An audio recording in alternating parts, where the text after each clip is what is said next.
ಒಮ್ಮೆ ಇದೇ ತರ ಆದ್ರೆ ನೀವು ಡಾಕ್ಟರ್ಗಳಿಗೆ ದುಡ್ಡು ಕೊಡ್ತಾ ಇರ್ತೀರಾ, ಅದಕ್ಕೆ ನಾನು ಸರ್ಜರಿ ಮಾಡ್ಬೇಕು ಅಂತ ಹೇಳಿದ್ದು. ಮೂಳೆನೇ ಇದು ತಿರ್ಕೊಂಬಿಟ್ಟಿದೆ ಈ ಕಡೆದು, ಬೋನ್ ಫುಲ್ ಫಾರ್ಮ್ ಆಗಿದೆ. ನೋವು ತಗೊಳ್ಳೋದ್ರಲ್ಲ ಅಂಬಾಸಿಡರು ನೋವಿದ್ರು ಮಾಡ್ಕೊಂತ ಇದೇ ಇಲ್ಲ ಅನ್ನಲ್ಲ, ನೋವ್ನ ಹೇಳ್ಕೊತಾ ಇಲ್ಲ. ನೀವು ನೋಡ್ಬೋದು ಕಂಪ್ಲೀಟ್ ಆಗಿ ಹೀಲ್ ಆಗಿದೆ ನೋಡಿ. ಹಾಯ್, ತುಂಬಾ ಜನ ನಿಮ್ಮ ಆರೋಗ್ಯ ಹೇಗಿದೆ ಇವಾಗ, ಅದ್ರ ಬಗ್ಗೆ ಅಪ್ಡೇಟ್ಸ್ಗಳನ್ನ ಕೊಡ್ತಾ ಇಲ್ಲ ಅಂತ ಕೇಳ್ತಾ ಇದ್ರಿ. ಆರೋಗ್ಯ ಆರಾಮಾಗಿದೆ, ಆದರೆ ಇವತ್ತು ಒಂದು ಲಾಸ್ಟ್ ಹಾಸ್ಪಿಟಲ್ ವಿಸಿಟ್ ಇದೆ.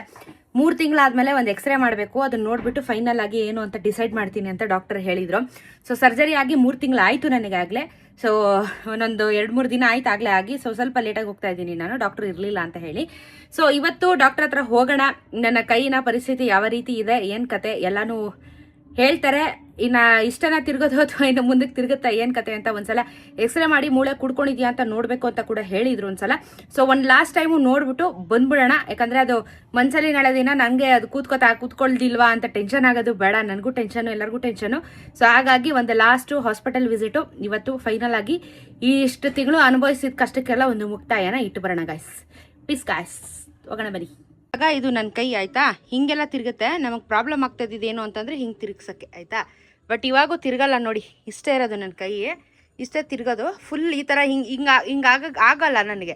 ನಾನು ತುಂಬ ಪ್ರೆಷರ್ ಹಾಕಬೇಕು, ಶೋಲ್ಡರಿಂದ ತುಂಬ ಪ್ರೆಷರ್ ಕೊಡ್ತೀನಿ, ಅದು ನಂಗೆ ನೋವು ಬರುತ್ತೆ ಇಲ್ಲಿ ಕೈಯೆಲ್ಲ ಫುಲ್ಲು. ಸೊ ಇದಿಷ್ಟೇ ತಿರುಗೋದು ನನಗೆ. ಸೊ ಇವತ್ತು ಏನು ಆಗಿದೆ ಅಂತ ಹೇಳಿ ತೋರಿಸ್ತಾರೆ ನೋಡಿ. ಈ ಕೈ ನೋಡಿ ಹಿಂಗೆ ಡೈರೆಕ್ಟಾಗಿ ಹಿಂಗೆ ತಿರುಗುತ್ತೆ ಆಯಿತಾ. ಬಟ್ ಈ ಕೈ ನನಗೆ ಈ ಥರ ಹಿಂಗಾಗಲ್ಲ ನೋಡಿ, ಹಿಂಗಾಗಲ್ಲ ನನ್ನ ಕೈ, ನಾರ್ಮಲೈಸ್ ಆಗಲ್ಲ. ಸೊ ಅದು ಹೇಳಿದರು ಮೊದಲೇ ಇದು ಡಿಫಾಲ್ಟ್ ಆಗುತ್ತೆ ಅಂತ ಹೇಳ್ಬಿಟ್ಟು, ಹಂಗೆ ಡಿಫಾಲ್ಟ್ ಆಗಿದೆ ಇವಾಗ. ಸೊ ನೋಡೋಣ ಬನ್ನಿ ಡಾಕ್ಟರ್ ಏನು ಹೇಳ್ತಾರೆ. ಮೂಳೆ ಎಲ್ಲ ಕೂಡ್ಕೊಂಡಿದ್ಯಾ ಅನ್ನೋದು ಇಂಪಾರ್ಟೆಂಟು. ಬನ್ನಿ ಗಾಯ್ಸ್ ಹಾಸ್ಪಿಟ್ಲಿಗೆ ಹೋಗೋಣ. ಒಂದು ವಿಚಾರ ಏನಾಗ್ಬಿಟ್ಟಿದೆ ಅಂತಂದರೆ, ಈ ಕಾಲು ಫ್ರ್ಯಾಕ್ಚರ್ ಆಗಿತ್ತಲ್ಲ, ಇದು ನೋಡಿ ಇದೆಲ್ಲ ಫ್ರ್ಯಾಕ್ಚರ್ ಆಗಿರೋದೆಲ್ಲ ಇದೇನಾಗಿತ್ತು, ಇದು ಫ್ರ್ಯಾಕ್ಚರ್ ಆದಾಗಿಂದ ಸ್ವಲ್ಪ ಕುಂಟಿ ಈ ಕಾಲಕ್ಕೆ ಪ್ರೆಷರ್ ಕೊಡ್ತಿದ್ನಲ್ಲ, ಇವಾಗ ಇದು ಪೂರ್ತಿ ಮಂಡಿ ನೋವು ಬಂದುಬಿಟ್ಟಿದೆ ನನಗೆ. ಆ್ಯಕ್ಚುಲಿ ರೈಟ್ ಸೈಡ್ ಮಂಡಿ ನೋವು ಬಂದುಬಿಟ್ಟಿದೆ. ಮತ್ತು ನಾವಿರೋದು 3 ಫ್ಲೋರ್ ಆಗಿರೋ ಕಾರಣ ಹತ್ತಿ ಇಳಿಯೋಕ್ಕೆ ತುಂಬ ಕಷ್ಟ ಆಗ್ತಾಯಿದೆ ನನಗೆ. ಸೊ ಅದನ್ನು ಡಾಕ್ಟ್ರಿಗೆ ಇವತ್ತು ಹೇಳಬೇಕು, ನನಗೆ ಮಂಡಿ ನೋವು ಬರ್ತಾಯಿದೆ ಅಂತ. ಆ್ಯಂಡ್ ಇದೆಲ್ಲ ನೀವು ನೋಡ್ಬೋದು ಕಂಪ್ಲೀಟಾಗಿ ಹೀಲ್ ಆಗಿದೆ ನೋಡಿ, ಇದೆಲ್ಲ ಕಂಪ್ಲೀಟ್ಲಿ ಹೀಲ್ ಆಗಿದೆ. ಸೊ ಚೆನ್ನಾಗಾಗಿದೆ ಸ್ಕಿನ್ನೆಲ್ಲ. ಸೊ ಇದೇನು ಅಂತ ಅಂದರೆ, ಇದು ಸ್ವಲ್ಪ ಕಾಲು ನೋವಿಲ್ಲ, ಏನಾದರೂ ಜಾಸ್ತಿ ನಡೆಯೋದೆಲ್ಲ ಮಾಡಿದ್ರೆ ಆ್ಯಂಕಲ್ ಪೇಯ್ನ್ ಬರ್ತಾ ಇದೆ ಹೊರತು ಈ ಕಾಲು ನನಗೇನೂ ಪೇಯ್ನ್ ಇಲ್ಲ. ಬಟ್ ಇದು ಮಂಡಿ ನೋವು ಬಂದಿದೆ. ಸೊ ಇದೆಲ್ಲ ತೋರಿಸ್ಕೊಂಡು ಬರೋಣ ಬನ್ನಿ ಇವತ್ತು. ಆಯ್ತಮ್ಮ, ಇವತ್ತು ಲಾಸ್ಟ್ ವಿಸಿಟು. ನಮಸ್ಕಾರ ಅಮ್ಮ, ಡಾಕ್ಟ್ರಿಗೂ ನಮಸ್ಕಾರ, ಆಸ್ಪತ್ರೆಗೂ ನಮಸ್ಕಾರ, ಎಲ್ಲರಿಗೂ ನಮಸ್ಕಾರ. ಯಾಕಂದ್ರೆ ಚೆನ್ನಾಗಿ ಸಹಾಯ ಮಾಡಿದ್ದಾರೆ ನಮಗೆ. 2 ಮಾತಾಡೋಂಗಿಲ್ಲ ಸಾಕು. ಇದೊಂದು ಲಾಸ್ಟ್ ವಿಸಿಟ್. ನಾವು ಒಂದು 2 ವಾರದಿಂದ ಅಪಾಯಿಂಟ್ಮೆಂಟೇ ತೊಗೋತಾ ಇದ್ದೀವಿ, ಸಿಗ್ತಾ ಇಲ್ಲ. ಇವತ್ತು ಅಪಾಯಿಂಟ್ಮೆಂಟ್ ಸಿಕ್ಬಿಡ್ಲಿ, ಎಕ್ಸ್ರೇನೂ ಆಗಲಿ, ಎಲ್ಲ ಚೆನ್ನಾಗಾಯಿತು ಅಂತ ಹೇಳಿಬಿಡ್ಲಿ. ಯಾಕಂದರೆ ಫಿಸಿಯೋಥೆರಪಿನೂ ಬಿಟ್ಬಿಟ್ಟು ನೀನೇ ಎಲ್ಲ ಥೆರಪಿನುಗಳನ್ನು ಮಾಡ್ಕೋತಾ ಇದೆಯಾ, ಫ್ಲೆಕ್ಸಿಬಲ್ ಆಗಿದೆಯಾ ಅನಿಸುತ್ತೆ. ಇದು 100% ಆಗಲ್ಲ ಅಂತ ಹೇಳಿದ್ದಾರೆ. 80% ಆಗಿದೆಯಲ್ಲ, ಅದಕ್ಕೆ ತಾಕತ್ ನಿಂದು, ನೀನೇ ಎಕ್ಸಸೈಸ್ ಮಾಡ್ಕೋತಾ ಇದೆಯಾ. ಹೋಗಿ ಬಂದ್ಬಿಡೋಣ, ಒಳ್ಳೇದಾಗಲಿ. ಸಾಕಪ್ಪ ಆಸ್ಪತ್ರೆ ಸವಾಸ ಅನ್ನಿಸ್ಬಿಟ್ಟಿದೆ ನಿಜವಾಗ್ಲೂ. ಲಕ್ಷಾಂತರ ರೂಪಾಯಿ ಖರ್ಚು ಮಾಡ್ಕೊಂಡು ನೀನೇ ಕೂತಿದ್ದೆ ಇವಾಗ. ಇನ್ಮೇಲಿಂದ ಬೇಡ, ಇನ್ಮೇಲಿಂದ ನಿನ್ನ ಆರೋಗ್ಯನ ನೀನು ನೋಡಿಕೊಂಡು ಮುಂದಿನ ದಾರಿನ ನೋಡ್ಕೊ. ಆಸ್ಪತ್ರೆಗೆ ಟಾಟ, ನೀನೇಳು ಟಾಟ. ನಾನೆಲ್ಲಿ ಟಾಟಾ ಹೇಳ್ಬೇಕು, ಆಸ್ಪತ್ರೆಗೆ ಟಾಟ ಹೇಳ್ಬಿಡು ನೀನು ಅಂತ. ನಾನು ಹೇಳ್ತೀನಿ, ನೀನು ಹೇಳು ಸಾಕು. ಅಷ್ಟು ನೋವಿದ್ರು ಮಾಡ್ಕೊತಾ ಇದ್ದೀವಿ, ಇದೇ ಇಲ್ಲ ಅನ್ನಲ್ಲ ನೋವನ್ನ, ಹೇಳ್ಕೊತಾ ಇಲ್ಲ. ಹೇಳ್ಕೊಂಡು ಕೂತ್ಕೊಂಡ್ರೆ ನರಳ್ತಾ ಇರಬೇಕು ಬೆಡ್ ಮೇಲೇನೆ. ಯಾಕೆ ನೀನು ಹೇಳ್ಕೊಳ್ಳೋದಿಲ್ಲ, ನಾನು ಎದ್ದೋಳ ಮೇಲೆ ಅಂತ ನಾವು ಡವ್ ಮಾಡ್ತೀವಿ. ನಿನಗೆ ಪಾಪ ಸ್ಟ್ರಾಂಗಾಗಿ ಪವರ್ ಕೊಡ್ತೀವಿ. ನೋವಿದೆ ಪಾಪ, ಸಹಿಸ್ಕೊಂಡಿದ್ಯಾ ನೀನು. ನಡಿ ಒಂದು ವಿಸಿಟ್ ಮಾಡ್ಕೊಂಡು ಟಾಟಾ ಹೇಳ್ಬಿಟ್ಟು ಬಂದ್ಬಿಡೋಣ. ಆಯ್ತು ಗಾಯ್ಸ್, ಬನ್ನಿ ಗಾಯ್ಸ್ ಹೋಗೋಣ. ಅಯ್ಯಪ್ಪ ಶೆಕೆ ಅಮ್ಮ, ಶೆಕೆ ಬೇರೆ ಶೆಕೆ ಬೇರೆ. ಒಂದು ಕೆಲಸ ಮಾಡ್ಲಾ, ಒಂದು ಟೋಪಿ ಬರುತ್ತೆ, ನಾನು ಹೇಳಿ ಕೇಳು. ಒಂದು ಹ್ಯಾಟ್ ಬರುತ್ತೆ, ಅದು ಮುಂದೆಗಡೆ ಹಿಂಗಿರುತ್ತಲ್ಲ, ಅಲ್ಲಿ ಒಂದು ಫ್ಯಾನ್ ಇರುತ್ತೆ. ಅಂತ ನಿನ್ ಮಗಕ್ಕೆ ಬಿಸಿ ಆಯ್ತಾ ಹಾರುತ್ತೆ. ಎಷ್ಟು ಕಂಟ್ರಿಗೆ ಹೋಗಿದ್ಯಾ, ಒಂದು ಫ್ಯಾನ್ ಆ ಥರದ್ದು ತಂದ್ಕೊಡು. ಇಂಡಿಯಾದಲ್ಲಿ ಇಲ್ಲ ಆ ಥರದ್ದು. ನಾನಂತೂ ಹ್ಯಾಟ್ ಫ್ಯಾನು ತಂದ್ಕೊಡು. ನೋಡು ನಿನ್ ಮಕ್ಕ ಎಲ್ಲ ಆಗ್ಲೇ ಕೆಂಪು ಇಲ್ಲಿ ಕ್ಯಾಪ್ ಇಟ್ಕೋತೀನಿ, ಇಲ್ಲಿ ಎಲ್ಲ ಎಲ್ಲೆಲ್ಲಿ ಶೆಕೆ ಆಗುತ್ತೆ ತಗೊಂಡ್ ಕ್ಯಾಪಲ್ಲಿ ಹಿಂಗೆ ಇಟ್ಕೊಂಡು ಕೂಲ್ ಮಾಡ್ಕೋತೀನಿ. ಸೂರ್ಯ ದೇವನ್ಗೊಂದು ಮೆಸೇಜ್ ಹಾಕಮ್ಮ, ಸೂರ್ಯ ತಂಪಾಗೋ. ಆಯ್ತಲ್ಲ. ನೆನೆ ಮಳೆ ಹೆಂಗ್ ಬಂತು?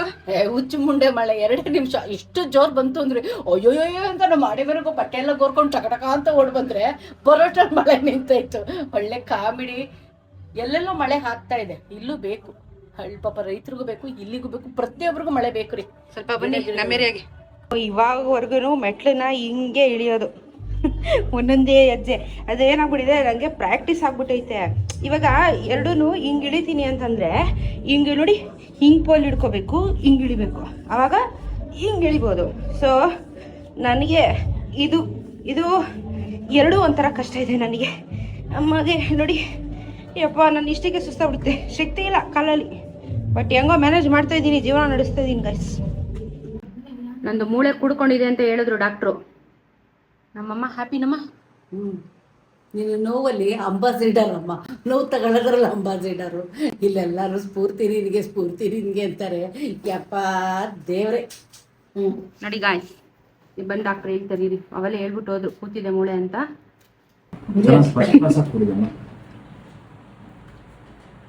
ನೋಡಿದ ಬೋನ್ ಫುಲ್ ಫಾರ್ಮ್ ಆಗಿದೆ. ಇಲ್ಲಿ ನೋಡು, ಲಾಸ್ಟ್ ಟೈಮ್ ಈಗ ನೆನಪಿದ್ಯಾ ಅದು ಕಟ್ಟಿತ್ತು, ಪೀಸ್ ಇತ್ತು. ಹೌದು. So if I show you your initial X-rays,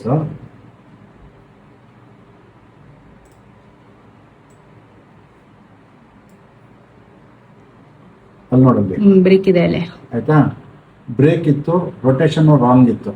ಇದು ಇಲ್ಲಿರ್ಬೇಕಾ, ಇದು ಹಿಂಗಿದೆ. So that means it was rotationally wrong. ಈಗ ನೋಡು, ಇಟ್ ಹಸ್ ಕಮ್.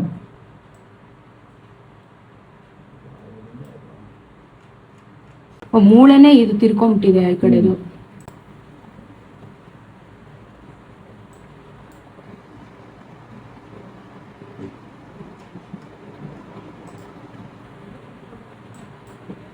ಈಗ ನೋಡು, ಒಂದ್ ಲೈನ್ ಬರ್ತಾ ಇದೆ, ಆಗ ಒಂದ್ ಲೈನ್ ಬರ್ತಾ ಇರ್ಲಿಲ್ಲ. ಇದಕ್ಕೂ ಫುಲ್ ರೊಟೇಟ್ ಕಾಣಿಸುತ್ತಾ ಇದು, ಗೊತ್ತಾಗ್ತದೆ ಡಿಫರೆನ್ಸ್. ಈಗ ನೋಡು, ದಟ್ಸ್ ದ ಡಿಫರೆನ್ಸ್ ವಿಚ್ ಅದಕ್ಕೆ ನಾನು ಸರ್ಜರಿ ಮಾಡ್ಬೇಕು ಅಂತ ಹೇಳಿದ್ದು. ಈಗ ನಿನ್ ತಂದೆ ಬಂದು ಕೇಳಿದ್ರು, ಏನು ಮಾಡಿಲ್ವಲ್ಲ, ಬರೀ ಪ್ಲೇಟೇ ಹಾಕಿದ್ರು ವಾಪಸ್ ಅಂತ. ಅವ್ರು ಹೇಳ್ತಾರೆ, ಬಟ್ ಒಳಗ್ ಮಾಡಿದವ್ರು ಗೊತ್ತಿರುತ್ತಲ್ಲ. So that is what is the difference. Gap ಇದೆ, ಅದು ಫುಲ್ ಕವರ್ ಆಗಿದೆ. ಅಂದ್ರೆ ಇದು ರೊಟೇಷನ್ ಅಲ್ಲಿ ವಾಪಸ್ ಈಗ ಬರ್ತಾನೆ ಇರ್ಲಿಲ್ಲ ಅದು. ಹೌದು, ಭಾರಿ ಕಷ್ಟ ಆಗೋದು. ಊದ್ಕೊಂತೈತಲ್ಲ ಕೈಯೆಲ್ಲ. ಪ್ರೆಸರ್ ಹಾಕಿದ್ರೆ ಹೌದು. ಈಗ ಫುಲ್ ಸ್ಟ್ರೇಟ್ ಆಗೋದು. ಸೊ ಸಕ್ಸಸ್ ಆಯ್ತು ನಮ್ ಸರ್ಜರಿ. ಇನ್ನ ಎಷ್ಟು ವರ್ಷ ಆದ್ಮೇಲೆ ಅದನ್ನ ರಿಮೂವ್ ಮಾಡ್ಬೇಕು? ಇನ್ನೊಂದು 5-6 ವರ್ಷನ? 5-6 ವರ್ಷ, 2-3 ವರ್ಷ, 2-3 ವರ್ಷ ತೆಗಿಬೇಕು ಅಂತ ಹೇಳಿದ್ರೆ ಬೇಡ ಅಂತಂದ್ರೆ ಆಪ್ಷನ್ ಅಲ್ಲೇ ಬಿಡ್ಬೋದು. ಏನು ಆಗಲ್ಲ, ಫ್ಯೂಚರ್ ಏನು ಆಗಲ್ಲ. ಕ್ವಾಲಿಟಿ ಇಂಪ್ಲಾಂಟ್ ಹಾಕಿದ್ದೀನಿ, ನಥಿಂಗ್ ಟು ವರಿ. ಕಾಲ್ದು ಕಾಲ್ದು ಕಾಲ್ದಂಗೆ ಬಿಡ್ಬೋದು, ಏನು ಆಗಲ್ವಾ ಲೈಫ್ ಟೈಮು. ಈಗ ಕೈ ರೆಡಿ ಆಯ್ತಾ? ಮಾಂಸ ಎಲ್ಲ ನೀನೇ ಹೇಳ್ಬೇಕು, ನಾನ್ ಹೇಳೋದ? ನೀವ್ ಹೇಳ್ಬೇಕು, ನಾವೇನೋ ಮಾಡ್ತೀವಿ ಸರ್ಕಸ್, ನೀವು ನಮ್ಗೆ ಗ್ರೀನ್ ಸಿಗ್ನಲ್. ಫ್ರಾಕ್ಚರ್ ಫುಲ್ ಕೂಡಿದೆಯಲ್ಲ, ಈಗ ಕಾಣಿಸುತ್ತಲ್ಲ. There's a difference in that time to now. ಈಗ ಇದು ನೋಡು, ದಿಸ್ ಇಸ್ ನೌ, ಇದೆಲ್ಲ ಬೋನ್ ಕೂಡಿದೆ, ಕಾಣಿಸುತ್ತಾ ಇದು? ಈಗೆಲ್ಲ ಒಂದೊಂದೇ ಹೋಲ್ ಫಿಲ್ ಆಗಿ ಬರ್ತಿದೆ, ಹಳೆ ಹೋಲ್ಗಳು.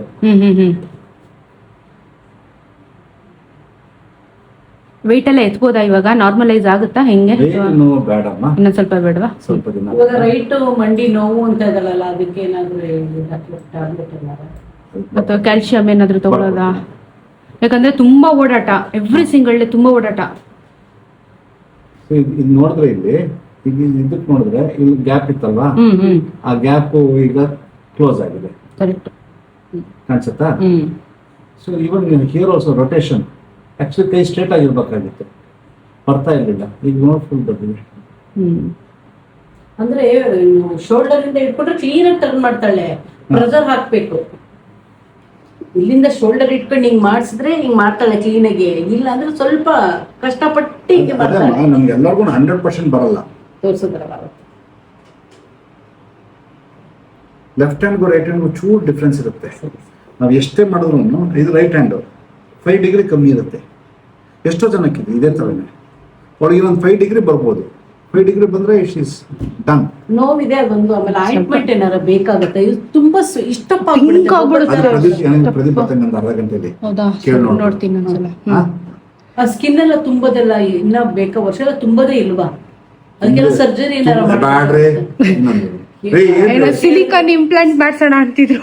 ಅವ್ರ ಅಪ್ಪ ಹೇಳ್ತಿದ್ರು, ಏನ್ ಹಿಂಗಿದೆ, ಏನಾದ್ರು ಮಾಡಿಸ್ಕೊತೀಯಾ ಅದನ್ನ ಅಂತ. ಭಯ ಆಗುತ್ತೆ, ಸ್ಕಿನ್ ಹಿಂಗೆ ಹಳ್ಳ ಇದೆ. ಸುಮ್ಮನೆ ಇದೇ ತರ ಆದ್ರೆ ನೀವು ಡಾಕ್ಟರ್ಗಳಿಗೆ ದುಡ್ಡು ಕೊಡ್ತಾ ಇರ್ತೀರಾ. ಸರಿ, ಬೇಡ ಅಲ್ವಾ? ಬೇಡಮ್ಮ. ಸರಿ, ಹಂಗೆ ಬಿಡ್ಕೊಳ್ಳಿ ಸ್ಕಾರ್ಸ್ ಎಲ್ಲ ನೆನಪಿಗೆ. ಹೌದು, ಬೈಕಲ್ಲಿ ಬಿದ್ದ ನೆನಪಿಗೆ ಬಿಟ್ಬಿಡು. It's okay. A few moments later. ತಿನ್ಬಿಟ್ಟಲ್ಲ ಬರ್ತದೆ ತೇಗು. ಹ್ಯಾಂಡ್ ಫ್ಯಾನ್ ಬೇಕಮ್ಮ, ಕರೆಂಟ್ ಇಲ್ಲ ಅಂದ್ರೆ ಆಲ್ಟರ್ನೇಟ್ ಆಗಿ ನಮಗೆ ಕೂಲ್ ಆಗಿರ್ಬೇಕು ವೆದರು. ಆ್ಯಂಡ್ ಸೋ ಹಾಟ್ ಅಂತ ಹಾಟ್ ಆಗ್ಬಿಟ್ಟದೆ. ಆಯ್ತಿಲ್ಲಮ್ಮ, ರಿಯಲಿ ಹಾಟ್ ಅಮ್ಮ, ಆಗ್ತಿಲ್ಲ. ಕೂಲ್ ಒಂದು ಎ ಸಿ ಹಾಕ್ಸು, ಆಮೇಲೆ ಬ್ಯಾಕ್ ಕರೆಂಟ್ ಹಾಕ್ಸೊಂದು UPS. UPS ಹಾಕಿಸ್ಬಿಟ್ಟು ಹಾಕೊಂಡ್ಬಿಟ್ರೆ ನಾನು ಹಿಂಗೆ ಆಹಾ ಓಹೋ ಅಂತ ತಾತಿ ಮಾಡ್ತೀನಿ. ಸುಮಾನ ನಿಂಗೆ ಏನಾದ್ರೂ ಅಟ್ಲೀಸ್ಟ್ ತಣ್ಣಗಿದೆ ಶಂಭುಲಿಂಗ. ಅಯ್ಯೋ, ಫರ್ನಿಚರ್ ಮೇಲೆ ಕೂರಕ್ಕಾಗಲ್ಲ, ತಿಕ್ಕ ಉರಿ ಎತ್ತುತ್ತೆ. ಸಿಕ್ಕೆ ಸೂರ್ಯಂಗೊಂದು ಫೋನ್ ಮಾಡಿ ವಾಟ್ಸಪ್ ಮಾಡೇ ಅಂತ ಹೇಳಿದೆ. ನಮ್ಮ ಮನೇಲಿ ನನ್ನ ಮಾತು ಯಾರು ಕೇಳಲ್ಲ. ನನ್ನ ಮಕ್ಳು ಕೇಳ್ತಾರೆ, ನೀನು ಕೇಳಲ್ಲ. ನನ್ನ ಗಂಡನೂ ಕೇಳಲ್ಲ, ನನ್ನ ಮಗಳು ಕೇಳಲ್ಲ. ನನ್ನ ಮಕ್ಕಳು ಕೇಳ್ತಾರೆ. ಸುತ್ತವಳೆಮ್ಮ ನಿನ್ನ ಅವಳು ಗೌರಿ. ಯಾರಮ್ಮ? ಒಂದ್ ರೌಂಡ್ ಗೌರಿ ಭುವನ ಮನ ಮೋಹಿನಿ. ಎಲ್ಲವಳು? ಆಸ್ಪತ್ರೆ ಸವಾಸ ಮುಕ್ತಾಯನಮ್ಮ. ಅಯ್ಯೋ ಶಂಭುಲಿಂಗ, ಸಾಕಪ್ಪ ಸವಾಸ, ಸಾಕಪ್ಪ ಸವಾಸ, ಅದು ಸವಾಸ. Rest rest rest peace, rest in peace ಅಂತ ನಮಸ್ಕಾರ ಮಾಡಿಬಿಟ್ಟು ಟಾಟಾ ಹೇಳ್ಬಿಟ್ಟು ನಾವು ಮನೆಗೆ ಸೇರ್ಕೊಂಡ್ಬಿಟ್ವಿ. ಇವಾಗ ನಾವು ಪೀಸಾಗಿ ನೆಲದಲ್ಲಿ ಮಲ್ಕೊಂಡಿದ್ದೀವಿ. ಕಣ್ಣು ಬಿಡೋಕ್ಕಾಗ್ತಿಲ್ಲ, ಶೆಕೆ. ಕೂಲರ್ ಹಾಕ್ಸೆ. ಕೂಲರ್ ಐತೆ, ಕರೆಂಟ್ ಇಲ್ಲ. ಬೆಸ್ಕಾಂಬು ಕಾಲ್ ಮಾಡು. ರಿಪೇರಿ ಮಾಡ್ತಾವ್ರೆ ಅಮ್ಮ, ಅದಕ್ಕೆ ಹೇಳೋದು. UPS ಹಾಕ್ಸಿದ್ರೆ ನಮ್ಗೆ ಯಾವ ಪ್ರಾಬ್ಲಮ್ಮೂ ಇಲ್ಲ. ಆಯ್ತು ಬಿಡು, ಹಾಕ್ಸೋಣ. ನಿಂಗಿಂತ ಹೆಚ್ಚಾ? ನಾನು ರಾಣಿ, ನನ್ನ ಮಕ್ಕಳು ಮಹಾರಾಣಿ. ಕರೆಂಟ್ ಬಂದಿದ್ದು, ಫ್ಯಾನ್ ಹಾಕೊಂಡು ಶಿಸ್ತಂಗೆ ಮಲಿಕಬಿಟ್ರು ನಮ್ಮವ್ವ ಕಡೆಗೆ. ಆ ಮಕ್ಳು ಮಲಿಕಬಿಟ್ರು. ಏನು ಶೆಕೆ ಅವ್ವಾ. ಸೊ ಫೈನಲಿ ಹಾಸ್ಪಿಟಲ್ ಎಲ್ಲ ಮುಗಿಸ್ಕೊಂಡು ಬಂದಾಯ್ತು. ಎಕ್ಸ್ರೇ ಎಲ್ಲ ಮಾಡಿದ್ರು, ನೀವೇ ಕೇಳಿಸ್ಕೊಂಡಿರ್ತೀರಾ. ಕಂಪ್ಲೀಟಾಗಿ ಮೂಳೆ ಕೂಡ್ಕೊಂಡಿದೆ ಅಂತ ಹೇಳಿದ್ರು. ವೆಯ್ಟ್ ಎಲ್ಲ ಎತ್ತಬೇಡ, ಇನ್ನೊಂದು ಸ್ವಲ್ಪ ದಿನ ಆಗಲಿ ಅಂತ ಹೇಳಿದ್ದಾರೆ. ಬಿಕಾಸ್ ಸ್ವಲ್ಪ ಕೂಡ್ಕೋಬೇಕು ಅಂತ ಹೇಳಿದ್ರು. ಈಗ ಅದು ಹಳೆಯದು ಸರ್ಜರಿ ಮಾಡಿದ್ರಲ್ಲ, ಅದೆಲ್ಲ ಸ್ವಲ್ಪ ತೂತು ಥರ ಇದೆಯಂತೆ, ಅದು ಕೂಡ್ಕೋಬೇಕು ಅಂತ ಹೇಳಿದ್ರು. ವೆಯ್ಟ್ ಎತ್ತಬೇಡ ಅಂತ ಹೇಳಿದ್ದಾರೆ. ಅದು ಬಿಟ್ಟು ಮಂಡಿ ಕೇಳಿದ್ದಕ್ಕೆ ಅವರು ಅದು ಪ್ರೆಷರ್ ಹಾಕಿ ಸ್ವಲ್ಪ ಕ್ಯಾಲ್ಶಿಯಮ್ಮು ಬಾಡಿಯಲ್ಲಿ ಕಮ್ಮಿ ಆಗಿರುತ್ತೆ, ವಿಟಮಿನ್ D3 ಎಲ್ಲ ಕಮ್ಮಿ ಆಗಿರುತ್ತೆ. ಕ್ಯಾಲ್ಶಿಯಂ ಮಾತ್ರ ಬೇಕಾ ಬೇಡವಾ ಅಂತ ಕೇಳಿದ್ರು. ಒಂದು ಆ್ಯಕ್ಚುಲಿ ಕ್ಯಾಲ್ಶಿಯಂ ಮಾತ್ರ ನುಂಗಿದ್ರೆ ಅಟ್ಲೀಸ್ಟ್ 1 ವಾರ ನುಂಗಿದ್ರೆ ಆ ನೋವು ಇಳಿದೋಗುತ್ತೆ, ಇಲ್ಲ ಫಿಸಿಯೋಥೆರಪಿ ಮಾಡಿಸ್ಕೊ ಅಂತ ಹೇಳಿದ್ರು. ಸೊ ನಾನು ಮನೇಲಿ ಹೆಂಗೂ ಕ್ಯಾಲ್ಶಿಯಂ ಟ್ಯಾಬ್ಲೆಟ್ ಇತ್ತು, 1 ವಾರ ನುಂಗ್ಬಿಟ್ಟು ಇದು ಮಾಡೋಣ ಅಂತ. ಯಾಕಂದರೆ 1 ಟೈಮ್ ಅಷ್ಟೇ. ಮೂಳೆಗೆ ನಾವೇ ಇವಾಗ ಎವ್ರಿ ಡೇ ಎಗ್ ತಿಂತಾ ಇರ್ತೀವಿ, ಬಟ್ ಸ್ಟಿಲ್ ಕ್ಯಾಲ್ಶಿಯಂ ಬಾಡಿಗೆ ಬೇಕೇ ಬೇಕಾದ್ರೆ ನಾವೇನು ಮಾಡೋಕ್ಕಾಗಲ್ಲ. ಎಷ್ಟೇ ಹಣ್ಣು ತರಕಾರಿ ಮೊಟ್ಟೆ ತಿಂದ್ರೂ ಕೆಲವೊಂದೊಂದ್ಸತಿ ಬಾಡಿ ಏನು ಮಾಡೋಕ್ಕಾಗಲ್ಲ, ಎಲ್ಲ ಥರ ಪ್ರಾಬ್ಲಮ್ಸ್ ಇರುತ್ತೆ. ಸೊ ಅದು ಬಿಟ್ಟರೆ ಎಲ್ಲ ಗುಡ್ಡು ಮಂಡಿ ಮೂಳೆಗೆ ಏನೂ ಆಗಿಲ್ವಂತೆ. ಎಲ್ಲ ಎತ್ತಿ ಎಲ್ಲ ಟ್ವಿಸ್ಟ್ ಟರ್ನ್ ಎಲ್ಲ ಮಾಡಿ ನೋಡಿದ್ರು, ಕೈಯೆಲ್ಲ ಟ್ವಿಸ್ಟ್ ಟರ್ನ್ ಮಾಡಿ ನೋಡಿದ್ರು. ತುಂಬ ಚೆನ್ನಾಗಿ ಇಂಪ್ರೂವ್ಮೆಂಟ್ಸ್ ಆಗಿದೆ ಅಂತ ಕೂಡ ಹೇಳಿದ್ರು. So all good to go. ಇನ್ನು ನನ್ನ ನಾರ್ಮಲ್ ಲೈಫ್ಗೆ ಫುಲ್ ಪೀಸಾಗಿ ಜಾಲಿಯಾಗಿ ಆರಾಮಾಗಿ ಇರ್ಬೋದು. ಹಾಸ್ಪಿಟ್ಲಿಗೆ ಟಾಟಾ ಬೈ ಬೈ ಹೇಳ್ಬಿಟ್ಟು ಬಂದಿದ್ದೇವೆ. ಸೊ ಆರೋಗ್ಯ ಸಮಸ್ಯೆ ಇಲ್ಲಿಗೆ ಕ್ಲೋಜ್. ನಮ್ಮ ಏಪ್ರಿಲ್ ತಿಂಗಳಲ್ಲಿ ಕಂಪ್ಲೀಟ್ಲಿ, ಅಕ್ಟೋಬರಲ್ಲಿ ಆಗಿದ್ದ ಆಕ್ಸಿಡೆಂಟು ಏಪ್ರಿಲ್ವರೆಗೂ ತಳ್ಕೊಂಬಂತು. ಎಲ್ಲ ಆರೋಗ್ಯ ಸಮಸ್ಯೆಗಳು ಇಲ್ಲಿಗೆ ಮುಕ್ತಾಯ. ಸೊ ಇನ್ಯಾರ ದೃಷ್ಟಿನೂ ತಾಗದೇ ಇರಲಿ, ಇನ್ಯಾರ ಕಣ್ಣು ಬೀಳದೇ ಇರಲಿ, ನೆಮ್ಮದಿಯಾಗಿ ಜೀವನ ಮಾಡೋಣ, ನೆಮ್ಮದಿಯಾಗಿರ್ಬೇಕು ಅಷ್ಟೇ guys. So peace. Thank you ನಿಮ್ಮೆಲ್ಲರ ಆಶೀರ್ವಾದಕ್ಕೆ. ನನ್ನ ಕಷ್ಟದಲ್ಲಿದ್ದಾಗ ತುಂಬ ಹರಿಸಿದ್ದೀರಾ, ಇವಾಗೂ ಚೆನ್ನಾಗಿದ್ದಾಗೂ ಹರಿಸಿ. ಇದೇ ಥರ ಬ್ಲೆಸ್ಸಿಂಗ್ಸ್ ಇರಲಿ. ಕಂಟೆಂಟ್ ಅಂತೂ ಸೂಪರ್ ಡೂಪರ್ ಆಗಿ ಕೊಡ್ತಾ ಇರ್ತೀನಿ. ಓಕೆನಾ? Bye. Thank you. Channel subscribe ಮಾಡ್ಕೊಳ್ಳಿ ಗೈಸ್. ಸಿಗೋಣ ಇನ್ನೊಂದಷ್ಟು ವಿಡಿಯೋಲಿ. ಬಾಯ್.